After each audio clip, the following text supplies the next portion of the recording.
Hello दोस्तों, नमस्कार। मेरा नाम अनूप मिश्रा है। मैं आप सभी के सामने शिक्षक जगत से कुछ समाचार है उसको लेकर उपस्थित हुआ हूँ, जो इस प्रकार है। इसमें शिक्षा विभाग के द्वारा एक फैसला लिया गया है, जिसमें बोला गया है स्कूल में कमजोर बच्चे आगे बैठेंगे, यानी कि सूबे के सरकारी विद्यालय में कमजोर बच्चे आगे बैठेंगे। उनके लिए आगे की दो पंक्तियां निर्धारित रहेंगी। इन बेंच पर पढ़ने में कमजोर बच्चों को बैठाया जाएगा। यह जानकारी शिक्षा विभाग के अपर मुख्य सचिव डॉक्टर एस सिद्धार्थ ने दी। वे शिक्षा की बात हर शनिवार के 5वें एपिसोड में शिक्षकों और बच्चों के सवालों का जवाब दे रहे थे। उन्होंने कहा कि इस समय यह हो रहा है कि कमजोर बच्चे पीछे बैठते हैं और वर्ग से कटे रहते हैं।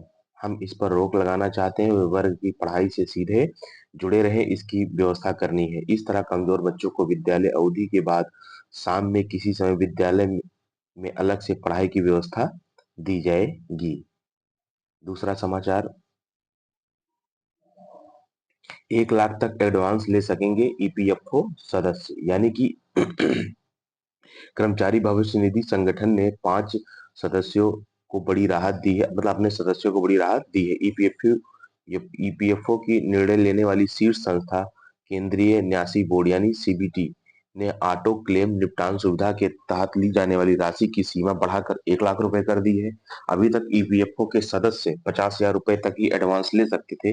ईपीएफओ ने अप्रैल 2025 में ऑटो क्लेम निपटान सुविधा की शुरुआत की। कंपनियों ने अपने कर्मचारियों का बकाया प्रोविडेंट फंड बिना जुर्माना के जमा कर सकेगी। योजना का लाभ लेने के लिए नियोक्ता को साधारण ऑनलाइन घोषणा करनी होगी।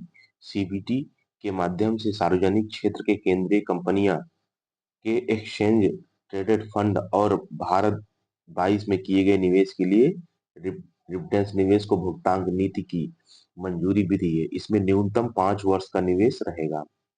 अगला समाचार है, इस बार की गर्मी की छुट्टी में नहीं संचालित होंगे कक्षाएं।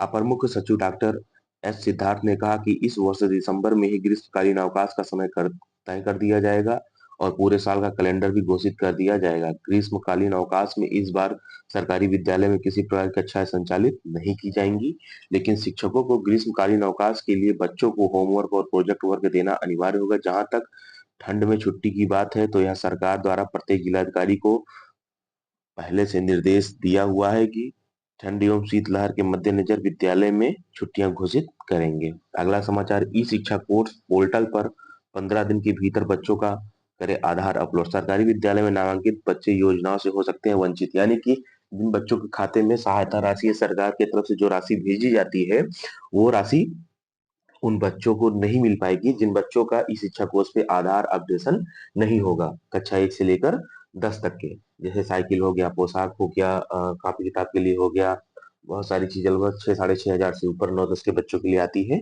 वो चीजें तो वैसे विद्यालय जो ये न किए हो तो वो आधार अपडेट कर सकते हैं, नहीं तो उन विद्यालयों में उपस्थित बच्चों को इसका लाभ नहीं मिलेगा।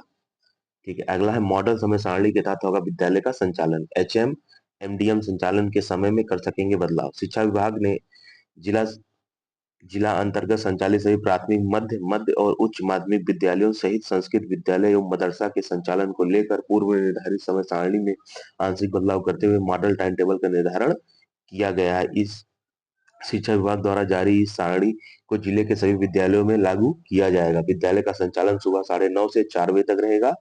विद्यालय खुलने एवं बंद होने से लेकर का संचालन सहित अन्य गतिविधियों के साथ साथ एमडीएम का संचालन को भी लेकर समय सारणी निर्धारित की गई है। एमडीएम के संचालन का समय 12 से 12:40 निर्धारित किया गया है।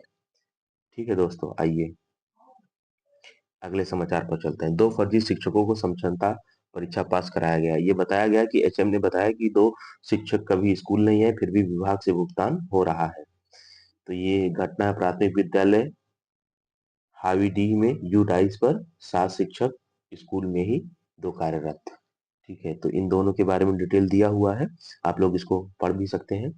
अगला समाचार, हाईटेक होगा सीआरसी, टेबल से कंप्यूटर तक होंगे अपडेट, यानी कि जिले विभाग ने जिले के 263 सीआरसी के लिए जारी किया एकमुश्त 4 करोड़ रुपए, यानी कि 263 सीआरसी ऐसी है जहां पे सरकार ने 4 करोड़ की धनराशि जारी की है। वो वहां पे कंप्यूटर, टेबल, कुर्सी, मेज, प्रिंटर, यहाँ तक की सारी चीजें अपना कर लेंगे और आगे चलकर शिक्षा में जो भी सुधार होना है वो सीआरसी के माध्यम से ही किया जाएगा। और सीआरसी के अंतर्गत मतलब संकुल जो है क्लस्टर, उसके अंतर्गत कई सारे विद्यालय आएंगे। तो सारे विद्यालयों का नीति निर्धारण, नियमन, मीटिंग वगैरह जो भी चीजें हैं, सारी चीजें ऑनलाइन वगैरह सब कुछ वहीं से होगा। ठीक है दोस्तों, आगे बढ़ते हैं आज के समाचार में। हस्ताक्षर अभियान 5 से, यानी कि पटना से जो संबद्ध डिग्री कॉलेज महाविद्यालय में कार्यरत शिक्षक और शिक्षेतर कर्मियों के लिए वेतन संरचना निर्धारण कर प्रतिमाह भुगतान भुगतान की मांग के समर्थन में हस्ताक्षर अभियान चलाया गया। इसमें 5 दिसंबर से इसकी शुरुआत हो रही है।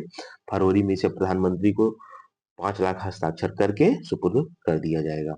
अगला समाचार है आपका बिहार विद्यालय परीक्षा समिति। इसमें लिखा है स्थानीय निकाय के शिक्षकों की सक्षमता परीक्षा द्वितीय, यानी कि जो भी दूसरी सक्षमता परीक्षा हुई थी, तो उसमें 9th और 10th के लगभग 6 या 7 विषय ऐसे थे जिनकी परीक्षा दोबारा हुई थी। उनका पुनः परिणाम आज दोपहर में 12 से 1 बजे के बीच में अपलोड कर दिया जाएगा। तो कक्षा 9 10 के हिंदी विषय, फारसी विषय, संगीत, नृत्य और गृह विज्ञान विषय, कक्षा 11 के विषय में गृह विज्ञान और इतिहास का परीक्षा फल आज दोपहर में जारी कर दिया जाएगा। अगला है 7 विषयों की पुनर्परीक्षा का परिणाम जारी। आज दोपहर में 7 विषयों की पुनर्परीक्षा का परिणाम सक्षमता का जारी कर दिया जाएगा। मैट्रिक इंटर के टॉपर कल होंगे सम्मानित यानी कि आज 2 तारीख को बिहार विद्यालय परीक्षा समिति द्वारा 2024 के जितने भी टॉपर है उनको 1 लाख रुपए का चेक और एक टैबलेट देकर मेधा दिवस पर उन्हें आज सम्मानित किया जाएगा। तो अलग अलग जिलों से अलग अलग विद्यार्थियों को चयनित किया गया है। जो पहले स्थान पर है उन्हें 1 1 लाख रुपए, और जो दूसरे स्थान पर है उन्हें 75 75 हजार रुपए, और जो तीसरे स्थान पर है उन्हें 50 हजार रुपए की राशि दी जाएगी। और साथ में किंडल ई बुक, रीडर प्रशस्ति पत्र और मेडल भी दिया जाएगा। ठीक है दोस्तों, पिछले साल से आसान रहा प्रश्न पत्र। इस बार जो जो विद्यार्थी राष्ट्रीय विधि विश्वविद्यालय में प्रवेश लेना चाहते हैं, यानी कि जो लॉ यानी कि जो कानून की पढ़ाई पढ़ना चाहते हैं, उसकी परीक्षा हुई थी और उसमें उसका जो पेपर था पिछली बार से आसान आया था, मतलब लोगों का ऐसा कहना है।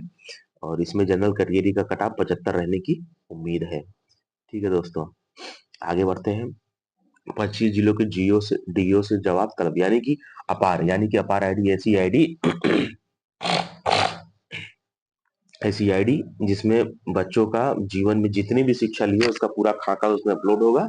उसके लिए विभिन्न विद्यालयों को नामित किया गया है कि सभी विद्यालय अपने अपने विद्यालय में कंप्यूटर शिक्षा के माध्यम से अपार आईडी बनाए, जो पिछले महीने की 16 तारीख से ही शुरू कर दिया गया था। लेकिन इसमें औसतन अगर बिहार राज्य का औसत देखा जाए तो औसत 5.5 रहा है। जो नहीं बना है तो लगभग कई जिलों के लगभग 13 जिलों के जिला शिक्षा पदाधिकारी पर कार्रवाई की गई है, और अन्य 25 जिलों के डीओ को तलब किया गया है कि क्यों ना आपके ऊपर कार्रवाई किया जाए।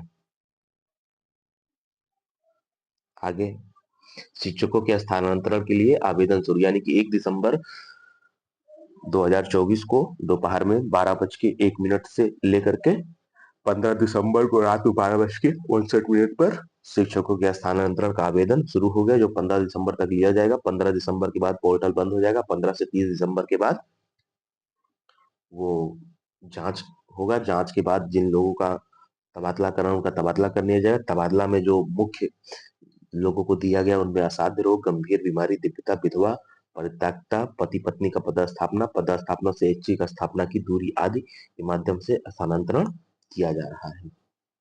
शिक्षकों के पदस्थापना वाले जिले में मिलेगा प्रशिक्षण।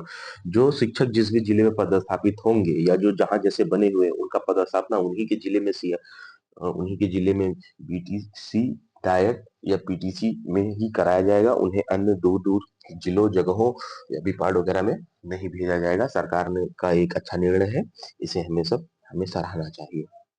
अगला है सक्षमता की पुनर्परीक्षा का परिणाम आज जारी, ये वही समाचार है। ठीक है दोस्तों, आज के मुख्य समाचार इस प्रकार समाप्त होते हैं। शिक्षक जगत से के समाचार जानने के लिए आप हमारे साथ जुड़े रह सकते हैं, और जो भी चीजें हैं हम समाचार 2 भाग में प्रसारित करेंगे। ये सुबह का समाचार है, शाम का समाचार 7 से 8 बजे के बीच में आप लोगों के बीच लेकर फिर उपस्थित हो जाऊंगा। तब तक के लिए जय हिंद, जय भारत, नमस्कार दोस्तों।